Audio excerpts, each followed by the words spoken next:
প্রিয় দেশবাসী, আসসালামু আলাইকুম। আমাদের যেই মেটিকুলার সরকার আছে, সেই সরকার দেখছি তড়িঘড়ি করে আবার ২টা আইন পাস করতেছে। একটা আইন পুলিশ প্রশাসনের, আরেকটা আইন এনজিওর। তিনি তো এসে বসেই তো এনজিওর যত উন্নয়ন আছে সেগুলো সেরে ফেলেছেন। তিনি তার এনজিও গ্রামীণ ব্যাংকের ৩১ সাল পর্যন্ত কর্মকুব করে দিয়েছেন। তিনি তার গ্রামীণ ব্যাংকের সরকারি পার্সেন্টেজ ২৫% থেকে কমিয়ে সেখানে 10% নিয়ে এসেছেন। কিন্তু এখন আবার আরেকটা নতুন করে আইন পাস করতেছেন। আমি এই মেটিকুলার সরকারকে বলতে চাই, বাংলার সাধারণ জনগণ আপনাদের ধোঁকাবাজি খেলা বুঝে গেছে। আপনারা যে কত বড় ধোঁকাবাজ, আপনারা যে কত বড় বাটপার, আপনারা যে কত বড় নিজের স্বার্থ হাসিল করেন। এখন পর্যন্ত আপনার নিজের সম্পদের হিসাব দেন নাই। বাংলাদেশে যত ধরনেরই আপনার গিয়া উচ্চ লেভেলের মানুষ আছে, যত ধরনের সরকারি প্রশাসনের লোক আছে, সবারই একটা হিসাব জমা আছে সরকারি খাতে, কিন্তু আপনারটা নেই।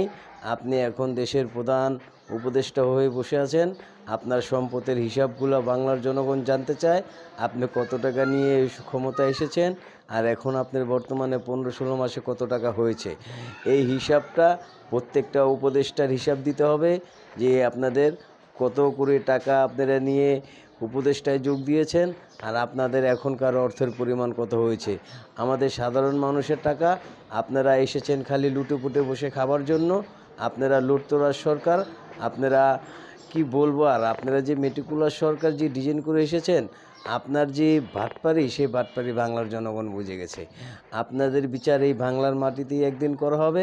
আপনারা নিশ্চিন্তায় থাকেন। আপনারা এখন ক্ষমতায় আছেন বিদায়ী যা খুশি তাই করতেছেন। ক্ষমতা কারো চিরস্থায়ী থাকে না, সেটুকুই মনে রাখবেন। আপনারা যেভাবে মেটিকুলাস ডিজাইন করে এসেছেন, আর কোনো দলকে এরকম, আর কোনো মানুষকে এরকম মেটিকুলাস ডিজাইন করে আসতে দেখিনি, এবং কি নিজে স্বীকারোক্তি দিতে দেখিনি। কিন্তু আপনি ইউনি সরকার নিজেই স্বীকারোক্তি দিয়েছেন যে আপনি মেটিকুলাস ডিজাইন করে এসেছেন। যাই হোক, আপনি যে আইনগুলো পাস করতেছেন, আপনি যে বিধিনিষেধগুলো দিচ্ছেন, আপনি যে আওয়ামী লীগকে আপনি নিষিদ্ধ করে রাখছেন, এর জবাব আপনাকে একদিন দিতে হবে। এর জবাব বাংলার মানুষ অক্ষরে অক্ষরে নেবে। কিন্তু আপনি সুষ্ঠুভাবে একটা নির্বাচন দিন, তাড়াতাড়ি আপনি গদি ছাড়ুন, তা না হলে আপনার কপালে অনেক অলক্ষী আছে।